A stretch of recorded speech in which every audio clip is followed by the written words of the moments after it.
Hello, this is Kirby again, and you're here for your daily dose of Dominions.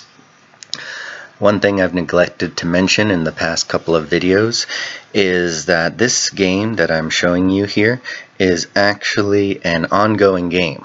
The turn that we're about to host tonight is actually turn 34, and so what you are seeing is about what happened about a month ago. We do a turn a day, and hopefully this is far enough behind and the game is far enough ahead that sneaky players who are watching these videos won't be able to draw any nefarious strategies off of what I'm showing them. I think I'll be fine. Another thing that you might have noticed is that the music is actually muted for this game and has been for the whole time. I love the music actually for Dominions 5, but sometimes I've noticed when I'm watching other players it can get a little repetitive and get to be a little distracting when I'm watching, so maybe you will appreciate this a little bit more. I don't really need the music for the ambiance or anything like that personally, and also it helps to avoid the noise of the battles and the screams of the dying people.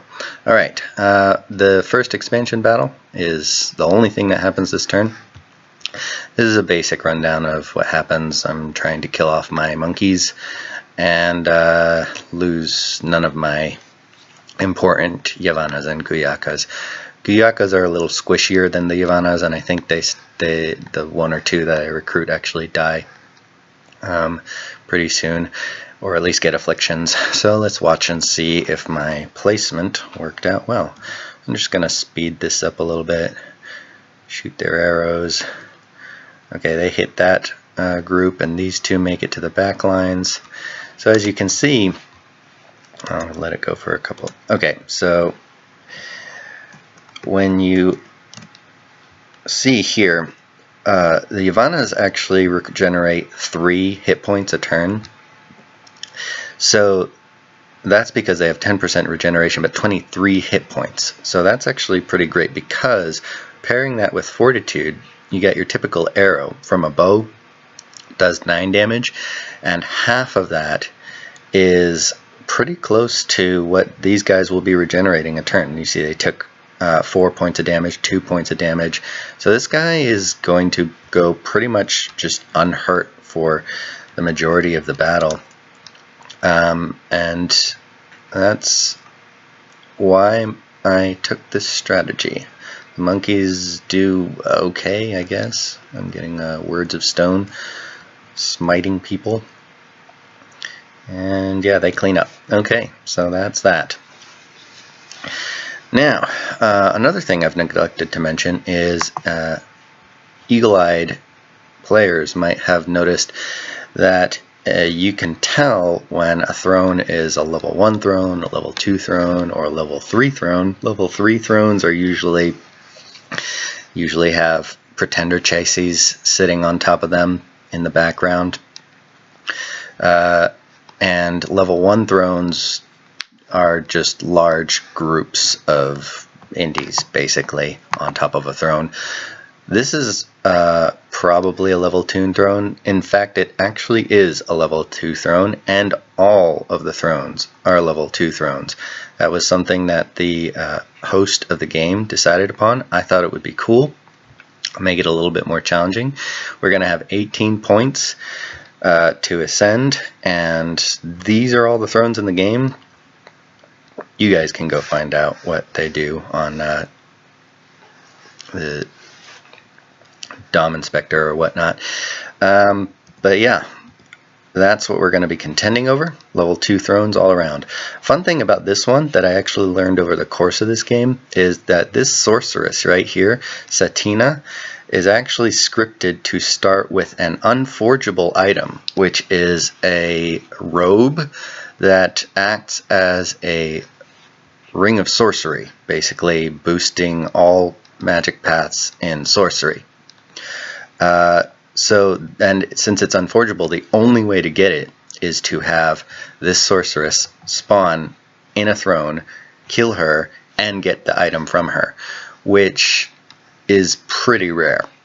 So that's interesting. We'll see if I manage to luck into that. And I do remember to move my scout south. There's a Dominion candle there, so I'll go see who that is. So I kind of remember that what I wanted to do with my expansion, because I have up to 3 expanding groups, is have this one go up and then swing around that way in a wide circle around this throne and sort of like cut that throne off from anyone else so that it's only me who can claim it eventually, and then have another expansion force go down that way and over here. So what I'm actually going to do is I'm going to have these guys move out, and I'm going to, is he taking, yeah, he's taking more people with him, so I can have expansion force that I don't have to worry about, because if I have like, say, 10 of these guys, they can chew through everything and take pretty minimal losses and do an expansion for a long time by themselves. In addition to that, once he drops them off, he's going to site search. So I'm going to site search immediately and get as many gems as I can while I can. Still going to be researching with him, sadly. Still going to be preaching with him, sadly. And I'm just recruiting more of these guys, more gurus, because I have the money. This is, again, 46 income, 47, so it actually went down a little bit. But yeah, I didn't really go based on where the money is, unfortunately. So research, did I change anything with that? No, I've got, oh yeah, no, I actually did. I was like, I don't need Thaumaturgy 2 right now, that's dumb. So I'm going to go in Conjuration and go up to Conjuration 3, then finish off Thaumaturgy once I've got a lot of science, well, research, and then go to Conjuration 4. Conjuration 3 is what gets me elementals that I can just boost combat with, because I don't really have a use for the earth gems or the water gems at all, the water gems especially at all. So the earth gems I could throw them into ogres, but they're undisciplined, so I don't really use them a whole lot unless I'm in dire need.